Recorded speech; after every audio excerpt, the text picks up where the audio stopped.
ಮತ್ತೆ ಆಸ್ಪತ್ರೆಗೆ ದಾಖಲಾದ ಸಚಿನ್ ಗೆಳೆಯ ವಿನೋದ್ ಕಾಂಬ್ಳಿ. ಕ್ಲಾಸಿಕಲ್ ನಿರ್ದೇಶಕ ಶ್ಯಾಮ್ ಬೆನಗಲ್ ಇನ್ನಿಲ್ಲ. ಅಮೆರಿಕದಲ್ಲಿ ಶಿವಣ್ಣಗೆ ಇಂದು ಸರ್ಜರಿ. ಈ ಸುದ್ದಿಗಳನ್ನು ನೋಡೋಣ ಕ್ರೀಡೆ ಸಿನಿಮಾ ನ್ಯೂಸ್ ಟಾಪ್ 9ನಲ್ಲಿ. ಸಚಿನ್ ಬಾಲ್ಯದ ಗೆಳೆಯ ಮಾಜಿ ಕ್ರಿಕೆಟಿಗ ವಿನೋದ್ ಕಾಂಬ್ಳಿ ಆರೋಗ್ಯದಲ್ಲಿ ಮತ್ತೆ ಏರುಪೇರಾಗಿದೆ. ಕೆಲ ದಿನಗಳಿಂದ ಗಂಭೀರ ಆರೋಗ್ಯ ಸಮಸ್ಯೆಯಿಂದ ಬಳಲ್ತಾ ಇದ್ರು. ಆದ್ರೀಗ ಕಾಂಬ್ಳಿ ಆರೋಗ್ಯ ಮತ್ತೆ ಹದಗೆಟ್ಟಿದ್ದು ಮುಂಬೈನ ಥಾಣೆಯಲ್ಲಿ ಇರುವ ಆಕೃತಿ ಆಸ್ಪತ್ರೆಗೆ ದಾಖಲಾಗಿದ್ದಾರೆ. ಆಸ್ಪತ್ರೆ ಬೆಡ್ ಮೇಲಿಂದಲೇ Vinod Kambli thumbs up symbol ತೋರಿಸುವ ಮೂಲಕ ಐ ಆಮ್ ಆಲ್ ರೈಟ್ ಎಂದಿದ್ದಾರೆ. ವಿನೋದ್ ಕಾಂಬ್ಳಿ ಅನಾರೋಗ್ಯದ ವಿಡಿಯೋ ವೈರಲ್ ಆಗ್ತಾ ಇದೆ. ಇದರ ಬೆನ್ನಲ್ಲೇ 1983ರ ಏಕದಿನ ವಿಶ್ವಕಪ್ ವಿಜೇತ ತಂಡದ ಸದಸ್ಯರು ಕಾಂಬ್ಳಿ ನೆರವಿಗೆ ಬರೋದಕ್ಕೆ ಮುಂದಾಗಿದ್ದಾರೆ.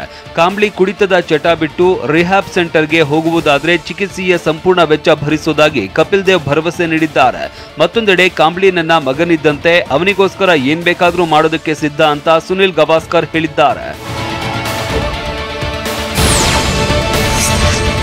ಆಸ್ಟ್ರೇಲಿಯಾ ವಿರುದ್ಧ ಭಾರತವು ಇನ್ನೂ 2 ಟೆಸ್ಟ್ ಪಂದ್ಯಗಳನ್ನು ಆಡಬೇಕಿದೆ. ಬಾರ್ಡರ್ ಗವಾಸ್ಕರ್ ಟ್ರೋಫಿ ಟೆಸ್ಟ್ ಸರಣಿಯ 4 ಮತ್ತು 5ನೇ ಪಂದ್ಯಗಳಲ್ಲಿ ಆರ್ ಅಶ್ವಿನ್ ಬದಲು ತನುಷ್ ಕೋಟ್ಯಾನ್ ಸ್ಥಾನ ಪಡೆದಿದ್ದಾರೆ.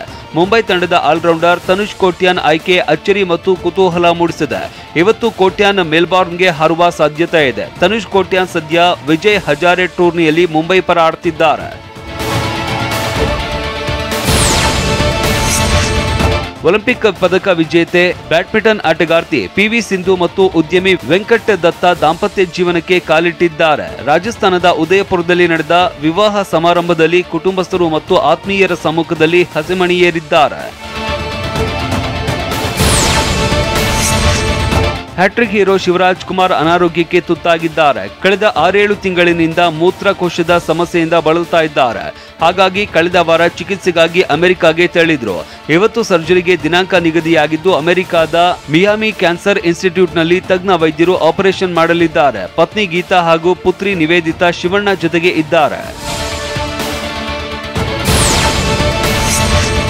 ಅತ್ತ ಶಿವರಾಜ್ ಕುಮಾರ್ ಸರ್ಜರಿಗೆ ಒಳಗಾಗ್ತಾ ಇದ್ದಾರೆ. ಇತ್ತ ಶಿವಣ್ಣ ಆರೋಗ್ಯವಾಗಿ ಇರಲಿ ಅಂತ ಅಭಿಮಾನಿಗಳು ಹೋಮ ಹವನ ಮಾಡ್ತಾ ಇದ್ದಾರೆ. ಶಿವರಾಜ್ ಕುಮಾರ್ ಆಪ್ತ ಗೋವಿಂದಣ್ಣ ಹೋಮ ಹಾಗೂ ವಿಶೇಷ ಪೂಜೆ ಕೈಗೊಂಡಿದ್ರು. ಮಲ್ಲೇಶ್ವರಂ ಬಳಿಯ ಸೋಮೇಶ್ವರ ದೇವಸ್ಥಾನದಲ್ಲಿ ಹೋಮ ಮಾಡಿಸಿದ್ರು. ಇನ್ನು ದಾವಣಗೆರೆ ಹಾಗೂ ಚಾಮರಾಜನಗರದಲ್ಲಿ ಅಭಿಮಾನಿಗಳು ಸರ್ಜರಿ ಯಶಸ್ವಿಯಾಗಿ ನಡೆಯಲಿ ಅಂತ ಪೂಜೆ ಮಾಡ್ತಿದ್ದಾರೆ. ನಟ ಯಶ್ ಮತ್ತು ರಾಧಿಕಾ ಪಂಡಿತ್ ನಿನ್ನೆ ಎಸ್ಎಂ ಕೃಷ್ಣ ನಿವಾಸಕ್ಕೆ ಭೇಟಿ ನೀಡಿದ್ರು. ಬೆಂಗಳೂರಿನ ಸದಾಶಿವ ನಗರದಲ್ಲಿ ಇರುವ ನಿವಾಸಕ್ಕೆ ಆಗಮಿಸಿದ್ದ ಯಶ್ ದಂಪತಿ ಎಸ್ಎಂಕೆ ಫೋಟೋಗೆ ಪುಷ್ಪ ನಮನ ಸಲ್ಲಿಸಿದ್ರು. ಬಳಿಕ ಕುಟುಂಬದವರಿಗೆ ಸಾಂತ್ವನ ಹೇಳಿದ್ರು. ಬಳಿಕ ಮಾತನಾಡಿದ ಯಶ್, ಎಸ್ಎಂ ಕೃಷ್ಣ ಅವರನ್ನ ತುಂಬಾ ಮಿಸ್ ಮಾಡ್ಕೊಳ್ತೇನೆ. ಅವರು ಯಾವಾಗಲೂ ನಮ್ಮ ಬೆಳವಣಿಗೆ ಬಯಸ್ತಾ ಇದ್ರು ಅಂತ ಹೇಳಿದ್ರು. ನಿರ್ಮಾಪಕ ಮತ್ತು ನಿರ್ದೇಶಕ ಶ್ಯಾಮ್ ಬೆನಗಲ್ ಮುಂಬೈನ ಖಾಸಗಿ ಆಸ್ಪತ್ರೆಯಲ್ಲಿ ಕೊನೆಯುಸಿರೆಳೆದಿದ್ದಾರೆ.